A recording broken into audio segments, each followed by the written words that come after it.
Eu vou falar agora com o repórter Thiago Mello, porque o grupo GAECO, lá do Ministério Público, fez uma operação que conseguiu pôr na cadeia pessoas envolvidas com desvio de recursos públicos. Um vereador envolvido se apresentou no final de semana. Thiago Mello ao vivo. Traz as informações para nós. Boa tarde, Thiago Mello. Olá, Joelson. Boa tarde novamente a você e a todos que nos assistem. O vereador lá de Brejo do Piauí, Fabiano Feitosa, se apresentou acompanhado do advogado no final da manhã da última sexta-feira e já foi direto para o sistema prisional.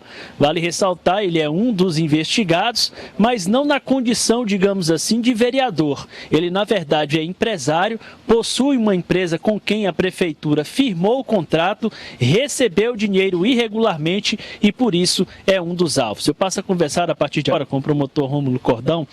Promotor, ele demonstra a intenção de colaborar e o que o implica nessa situação? Boa tarde. Boa tarde. Eu sou Fabiano, de fato se apresentou na sexta-feira, seu advogado já nos contactou, disse que tem a intenção de colaborar com as investigações e já estamos designando uma data para esta semana começar a fazer alguns questionamentos. Ele não foi ouvido ainda por quê, doutor?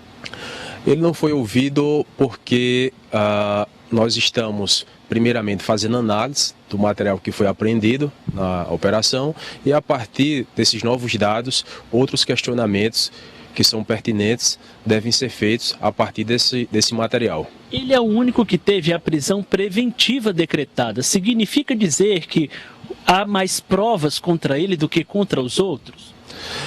Na verdade, esse alvo, o senhor Fabiano, ele desempenhava na organização criminosa uma atuação de comando, né? A gente verificou isso, até porque não só no município de Brejo do Piauí, como em outros municípios, a mesma empresa, sem a capacidade técnica e operacional que deveria deter para tais contratos, também contratou.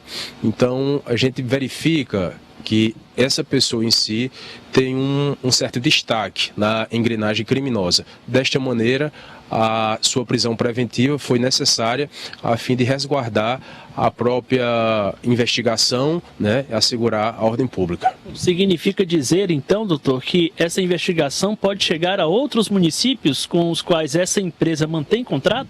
Sim.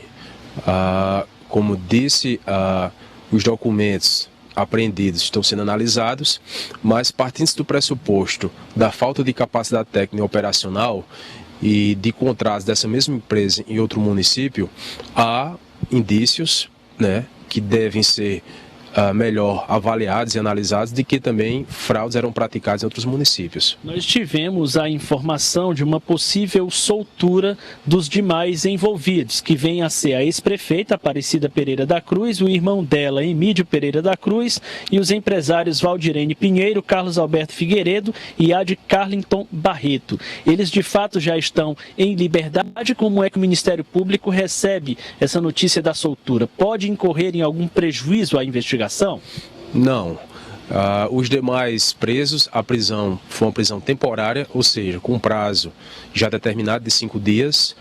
Nós não solicitamos ao juiz de Cândido Buriti a conversão em prisão preventiva, porque esses 5 dias da prisão foram suficientes para ouvi-los, assim como para fazer o confronto com algumas evidências que foram colhidas no dia da operação.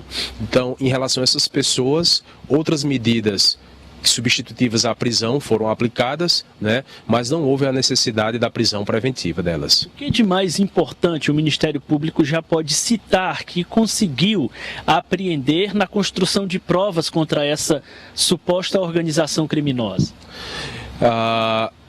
Inicialmente, nas investigações, foi recebido várias informações, foram coletados depoimentos de pessoas que diziam, né, da falta de manutenção desses postos que foram construídos na zona rural, né? Não obstante, haver uma empresa que foi contratada pelo município para desempenhar essa tarefa, a tarefa de manutenção.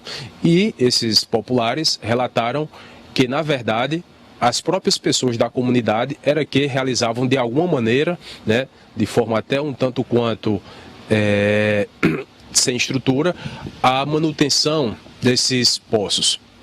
E isso ficou bem comprovado quando, no momento das buscas, foram achadas várias listas onde constava o nome de pessoas, desses populares, com valores referentes ao pagamento da conservação desses poços. Evidentemente, uma planilha de contabilização, é isso, doutor? Exatamente, havia uma planilha de contabilização e tais valores eram valores irrisórios, levando-se em conta o montante do contrato que a empresa celebrou com o município para realizar esse mesmo serviço, que seria a manutenção dos poços, um contrato na casa de aproximadamente R$600 mil.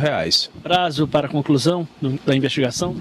Essas pessoas que foram presas já serão denunciadas nesses 10 dias, já serão denunciadas. Não obstante isso, a investigação ela continua, já que tem que ser aferido em relação a outros municípios se esse tipo de fraude também era executado por essas mesmas pessoas. Muito obrigado, doutor Rômulo Cordão, pelas informações. Daí, portanto, a investigação continua e o anúncio já por parte do promotor da denúncia desses envolvidos que já são alvos da operação. Joelson.